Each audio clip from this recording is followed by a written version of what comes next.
네, 우리가 살아가는 이 시대를 돌아보면 참으로 혼란스럽고 불안한 일들이 더 많은 것 같습니다.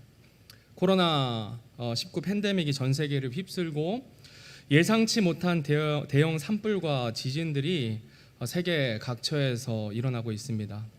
몇 달 전에 미얀마에서는 진도 7.5의 강진으로 많은 이들이 목숨을 잃고 삶의 터전을 잃었습니다. 불과 며칠 전에는 이스라엘과 이란 사이에 전쟁이 발발했습니다.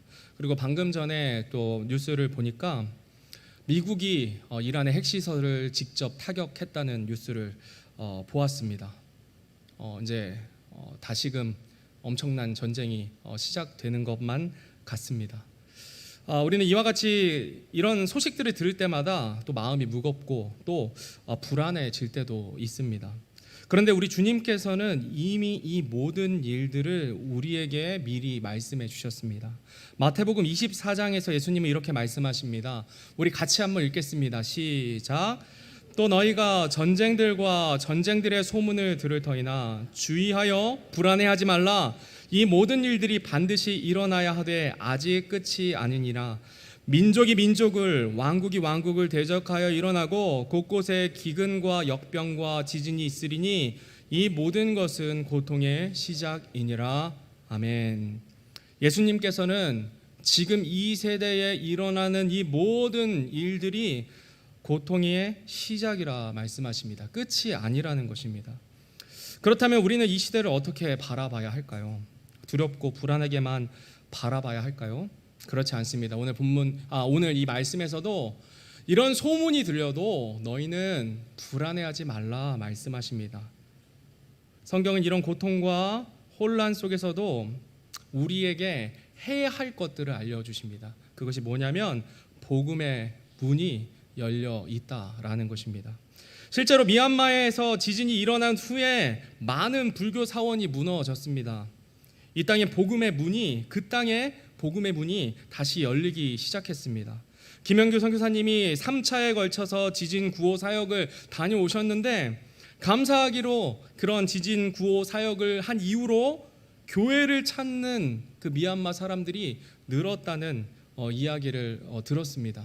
정말 미얀마에 정말 불교의 정말 강력한 진들이 있는데 그 모든 것들이 무너진 것을 보고 교회를 찾게 되었다라는 것입니다. 사람들의 절망과 공허 가운데 하나님을 찾기 시작한 것입니다. 역사를 돌이켜보면 혼란과 환란 이후에 오히려 복음의 문이 활짝 열리는 경우가 많았습니다. 저희 교회도 마찬가지지 않습니까? 6.25 전쟁 이후에 한국의 참혹한 현실을 들으신 우리 포서 선교사님께서 바른 복음과 바른 교리를 들고 이 땅에 와주셨기 때문에 우리가 성경적인 교리를 알고 바른 믿음 안에서 이렇게 자라날 수 있었습니다. 성도 여러분, 이 세상은 흔들리고 있는 거 맞습니다. 그렇지만 하나님께서는 지금도 복음의 문을 여시며 잃어버린 그 영혼들을 부르고 계십니다.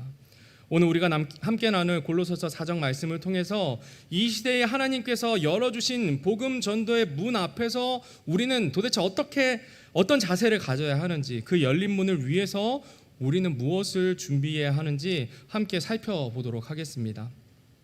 오늘 본문 3절 말씀 우리 다시 한번 한 목소리로 읽겠습니다. 시작.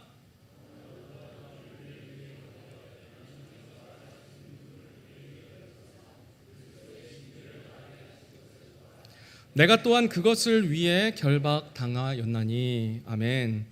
골로새서는 사도 바울이 감옥에 갇혀 있을 때 기록한 편지입니다. 그가 감옥에 있는 이유는 단 하나였습니다. 복음을 전했기 때문에 감옥에 갇혔습니다. 그리고 그 편지에서 자신의 기도 제목을 전하고 있습니다. 그 기도 제목이 참 놀랍지 않습니까? 하나님께서 말할 수 있는 문이 열리도록 기도해 달라는 것입니다. 자신의 상황과 석방에 대해서 먼저 기도를 부탁하지 않습니다. 하나님의 뜻을 전할 수 있는 문, 즉 하나님의 말씀을 전할 수 있는 기회와 환경에 열리기를 가장 먼저 성도들에게 기도 부탁한 것입니다. 그렇다면 오늘 본문에서 말씀하고 있는 하나님께서 말할 수 있는 문은 무슨 문일까요? 이 문은 건물이나 집에 있는 문이 아닙니다. 고린도전서 16장 9절 그리고 계시록 3장 8절 말씀을 우리 같이 읽겠습니다. 시작. 크고 효력 있는 문이 내게 열려 있고 대적들도 많기 때문이라. 내가 내 행위를 아노라. 보라, 내가 내 앞에 열린 문을 두었으니 아무도 그것을 닫지 못하리라. 내가 적은 힘을 가지고도 내 말을 지키며 내 이름을 부인하지 아니하였도다. 아멘. 이 문은 복음 전도의 문입니다. 복음을 전할 수 있는 사람들의 마음, 상황과 환경, 그리고 복음을 담대히 전할 수 있는 시간과 기회를 열어줄 것을 기도 부탁하고 있는 것입니다. 우리는 종종 전도하려고 할 때, 특히 코로나 이후로는 전도하려고 나아갈 때 이런 말들을 합니다. 요즘은 전도할 분위기가 아니에요. 사람들이 마음을 열지 않습니다. 이렇게 이야기합니다. 맞습니다. 요즘 시대는 더더욱 복음을 전하기 어려운 시대가 맞습니다. 그런데 중요한 건 복음 전도의 문은 우리가 여는 게 아니라 하나님께서 여신다라고 오늘 방금 읽은 계시록 3장 8절 말씀은 말씀합니다. 내가 내 앞에 열린 문을 두었다 말씀하십니다. 하나님께서 필라델피아 교회 성도들에게 열린 문을 두었다라고 말씀하시는 것입니다. 이와 동일한 믿음을 가진 사도 바울은 감옥에서도 그 문이 열리기를 간절히 구합니다. 왜냐하면 그는 복음을 전하는 일을 생명보다 귀하게 여겼기 때문입니다. 그리고 사도 바울은 그 복음을 그리스도의 신비다라고 이야기하고 있습니다. 골로새서 1장 26절 그리고 27절 말씀입니다. 우리 한 목소리로 읽겠습니다. 시작.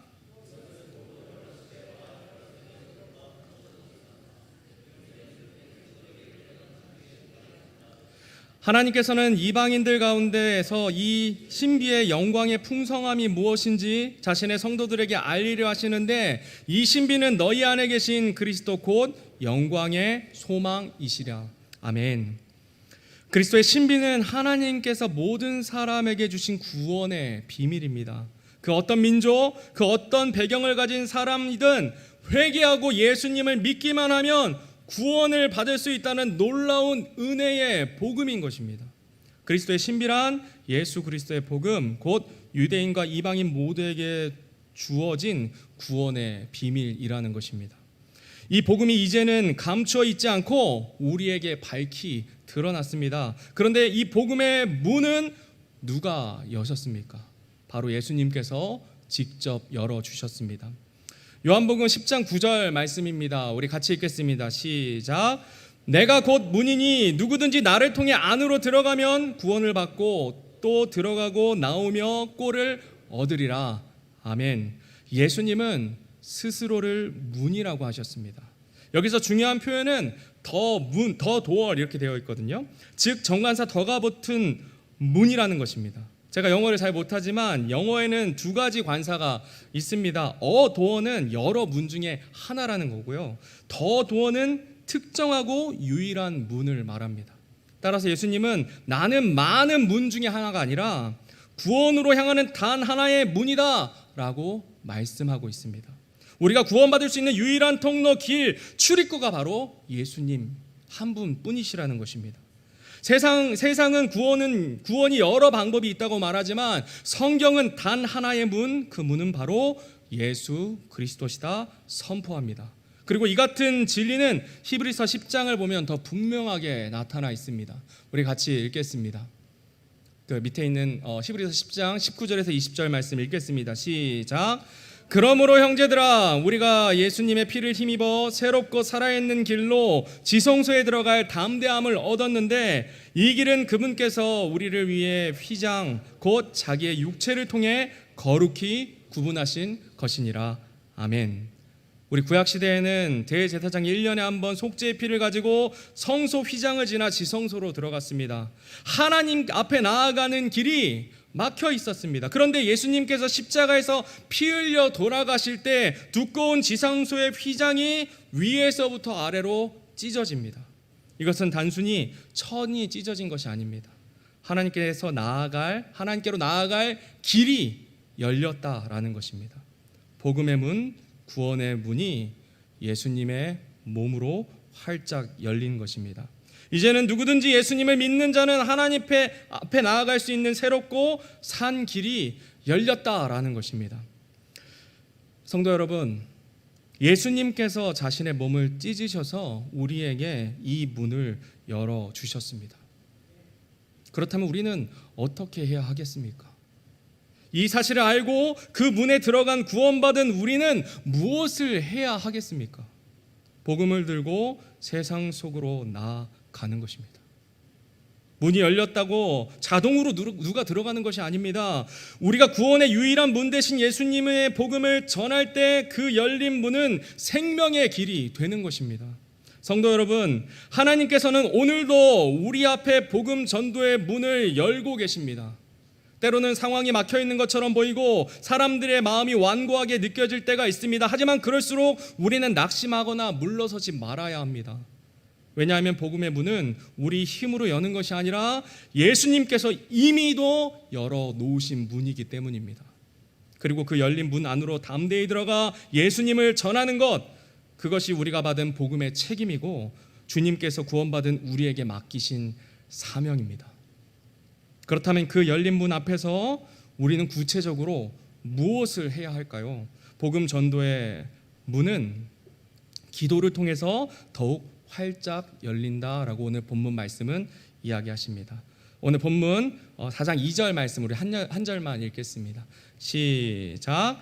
항상 기도하고 기도 중에 감사를 드리며 깨어 있으라. 아멘.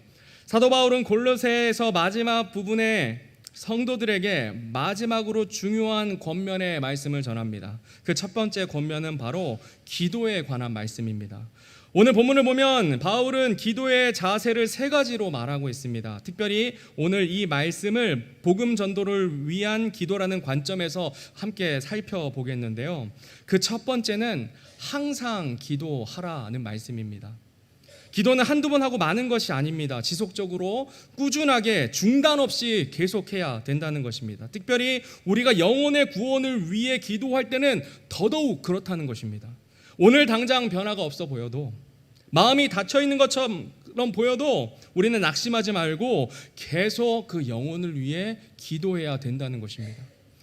저희 가족의 구원을 위해서 저 정말 오랫동안 기도해 왔습니다. 우리 성도님들, 우리 청년들 같이 기도해 주셔서 너무나 감사합니다. 작년에 소천하신 저희 친할머니께서 3년 동안 기도하며 복음을 전한 끝에 예수님을 영접하셨습니다. 복음을 처음 들으셨을 때는 마음을 열지 않으셨습니다. 누가 나를 사랑하느냐, 대가 없이 누가 나를 사랑하느냐, 이것으로 3년이 지났습니다. 하지만 하나님은 그 기도를 들으시고 마침내 저희 할머니의 마음을 여셨고 구원 받으셨습니다. 그 기쁨은 말로 할 수 없습니다. 제가 다시 장례식장 갈 때마다 생각나는 거는 저희 할머니를 제가 참 사랑하는데 천국 가서 만날 수 있습니다. 이 얼마나 기쁜 일인지 모릅니다. 그리고 올해 3월에 저희 목사 안수식에 이제 참석하셨던 저희 부모님도 그날 이후로 마음이 열리시고 예수님을 영접하셨습니다. 사실 저는 믿음이 부족해서 그런지 더 오래 걸릴 것만 같았습니다. 하지만 하나님께서 기도에 응답해 주셨습니다. 하지만 아직 저에게는 갈 길이 멉니다. 장인어른, 저희 작은 아버지, 작은 어머니, 우리 처남 식구들, 아내의 할아버지, 아직 복음을 듣고 구원받아야 할 가족들, 저희 친구들이 많습니다. 그래서 저는 계속해서 포기하지 않고 기도하려고 합니다. 성도 여러분, 여러분도 지금 가족과 친구, 주변의 사람들의 구원을 위해 기도하고 계시리라 믿습니다. 그렇다면 어떻게 기도해야 하겠습니까? 응답하실 때까지 포기하지 말고 기도해야 합니다. 저희 담임 목사님께서도 아버지의 구원을 위해서 30년, 제가 기억하기엔 30년 가까이 기도하셨고 마침내 하나님께서 그 기도를 들으셔서 구원의 은혜를 허락하셨다라고 간증을 하셨을 때 얼마나 기쁘고 감사했는지 모릅니다. 이것이 바로 항상 기도하라는 말씀의 의미입니다.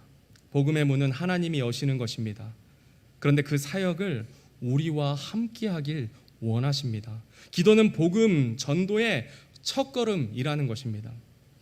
오늘 본문에 바울조차 복음의 문이 열리게 해달라고 성도들에게 기도를 부탁했습니다. 우리도 누군가의 마음이 열리고 복음의 문이 열리기를 간절히 기도해야 한다는 것입니다.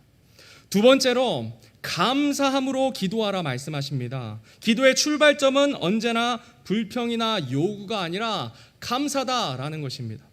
제가 부모님께 복음을 전할 때 정말 쉽지 않았습니다. 부모님께 복음을 전할 때마다 아버지는 항상 주무셨고 저희 어머니는 어디 가서 그런 소리 하지 말라 그러면서 책망을 하셨습니다.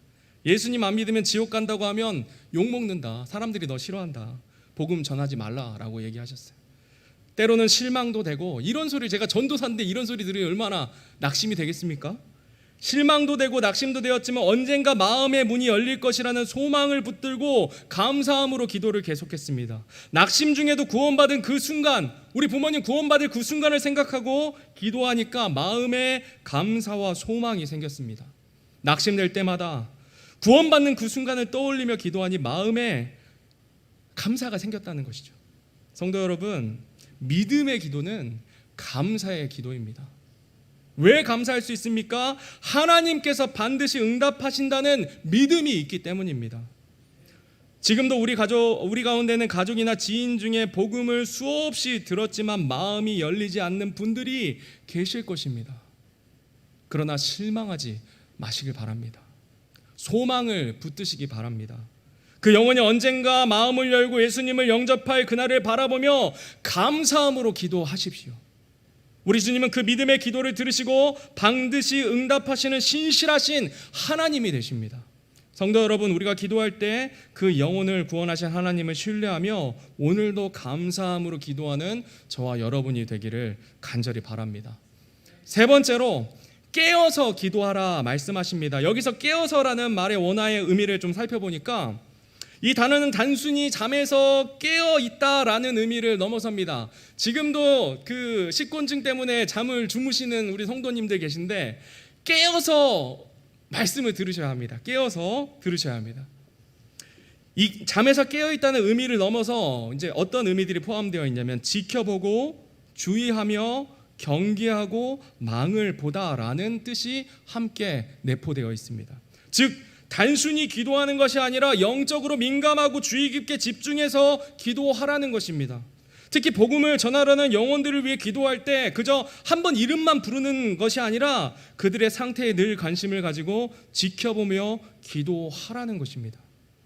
우리가 전도 대상들을 위해 기도한다고 하면서도 정작 그 사람의 삶에 어떤 변화가 있는지, 그 사람이 마음이 열렸는지 닫혔는지 살펴보지 않는다면 그 기도는 깨어있는 기도가 아니라는 것입니다. 정기적으로 연락하고 안부를 묻고 그 전도 대상자의 마음을 살펴보십시오. 그렇게 가까이 다가설 때 하나님께서 복음의 문을 여시는 때와 기회를 우리가 놓치지 않게 된다는 것입니다. 관심이 없으면, 깨어있지 않으면 놓쳐버립니다. 그 마음이 외로움이 있을 때 있고 그 마음이 절망 가운데 있을 때 있습니다. 그때가 어떤 때입니까? 복음 전할 타이밍입니다.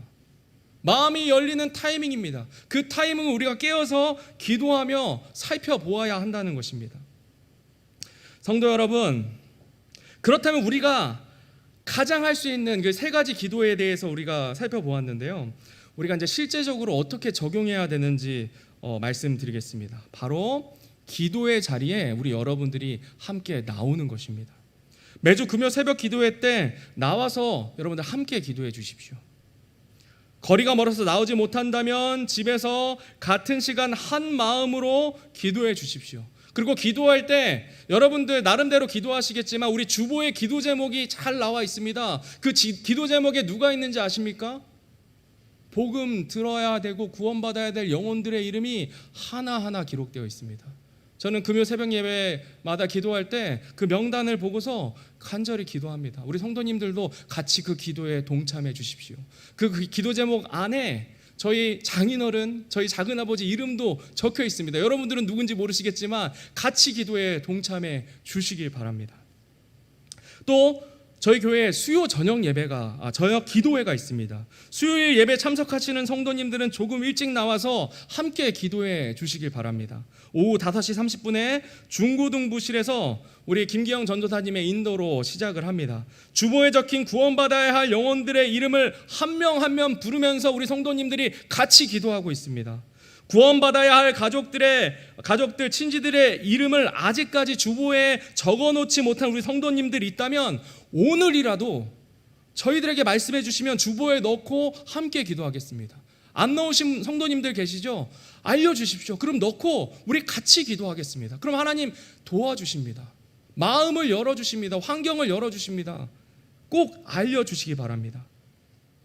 그리고 적어놓지만 하는 것이 아니라 시간을 내서 기도해 주십시오. 하나님께서 들어주십니다. 그리고 우리 교회 목사님과 사역자들 그리고 선교사님들이 담대하게 복음을 전할 수 있도록 중보해 주십시오. 이것도 역시 주보의 기도 제목에 나와 있습니다. 선교지의 복음의 문이 활짝 열릴 수 있도록 간절히 기도해 주십시오.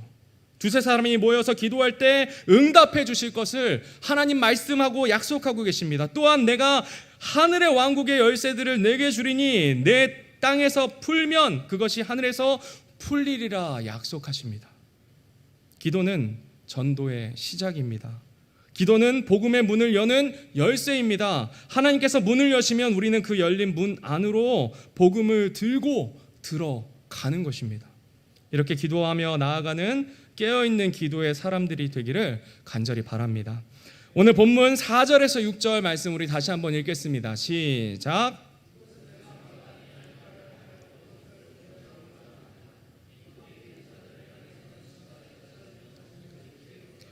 너희 말을 소금으로 간 맞추어 항상 은혜롭게 하라.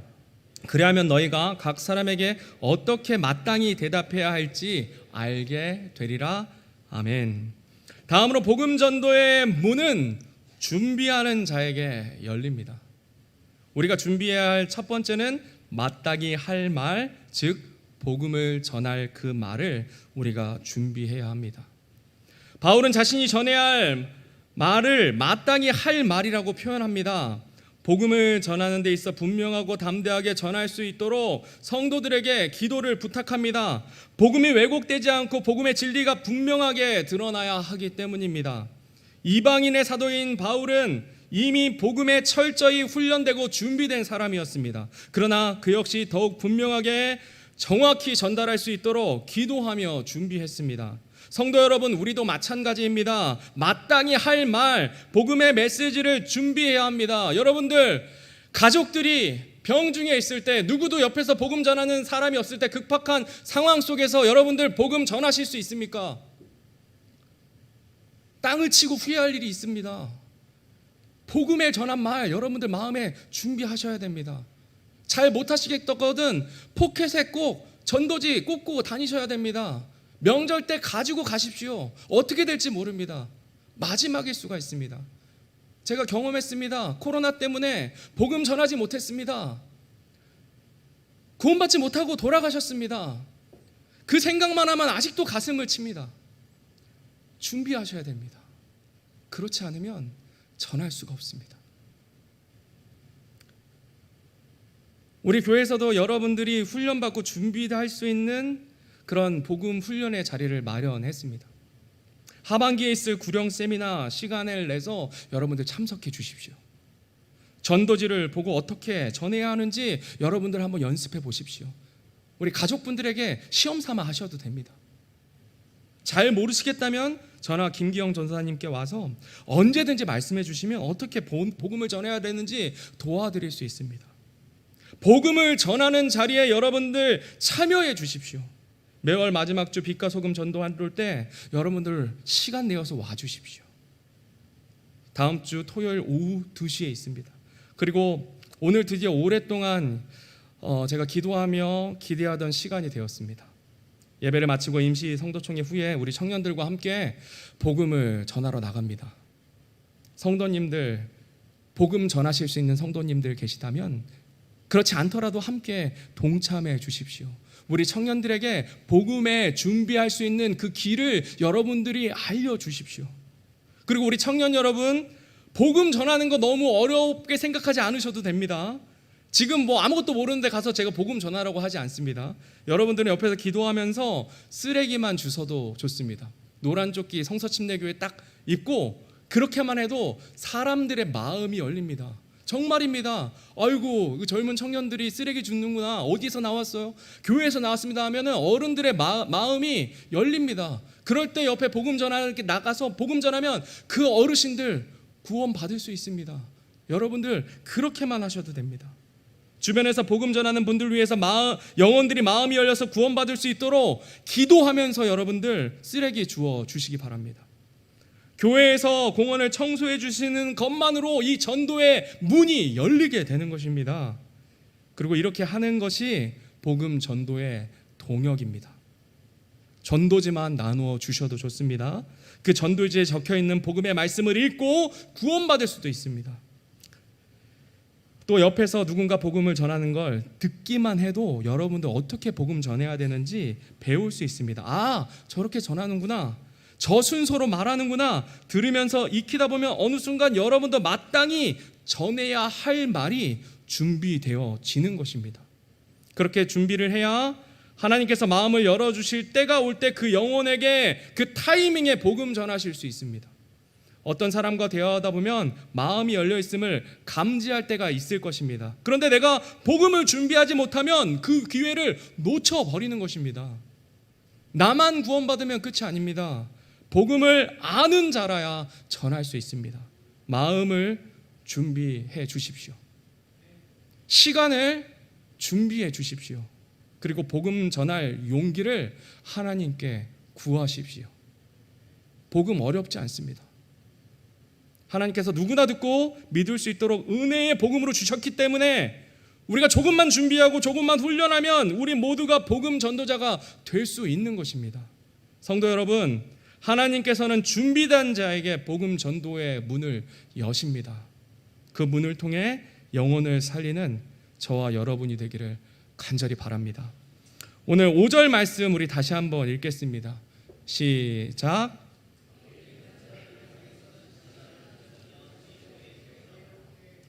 아멘. 끝으로 복음 전도의 문을 열기 위해 우리가 준비해야 될 것은 복음에 합당한 삶을 우리가 준비해야 됩니다. 방금 그 5절에 밖에 있는 자들은 교회 밖의 사람들, 즉 아직 구원받지 못한 사람들을 의미합니다. 그들을 향해 구원받은 우리가 어떻게 살아가야 하는지 말씀하십니다. 그 첫 번째로는 시간을 되찾으라 말씀하십니다. 시간이란 단어의 원어를 보니까 정해진 때 기회를 의미하고 되찾는이라는 단어는 값을 치르고 사다, 철저히 붙잡다라는 의미를 가지고 있습니다. 이 말씀은 단순한 시간 관리가 아니라 놓치기 쉬운 복음의 기회를 적극적으로 사라는 의미를 가지고 있습니다. 복음을 전할 수 있는 하나님이 주신 기회가 있을 때 그것을 적극적으로 붙잡다라는 의미입니다. 두 번째로 지혜롭게 걸으라는 말은 우리의 삶 전체가 복음에 걸맞도록 살아야 한다는 권면입니다. 지혜는 단순히 지식이 아니라 사람을 향한 분별과 신중함을 포함하는 삶의 모습을 나타내는 단어입니다. 전도는 단지 말로만 이루어지지 않습니다. 말과 삶이 일치할 때 비로소 복음이 능력 있게 전달될 수 있고 우리가 전달할 수 있는 담력이 있는 것입니다. 우리가 세상 사람들과 같이 방탕하고 죄 가운데 살아가면서 어떻게 담대하게 복음을 전할 수 있습니까? 여러분들 죄 가운데 살아가다가 나가서 복음 전도해야 되는데 여러분들 담대하게 복음 전하실 수 있습니까? 쉽지 않습니다. 쉽지 않습니다.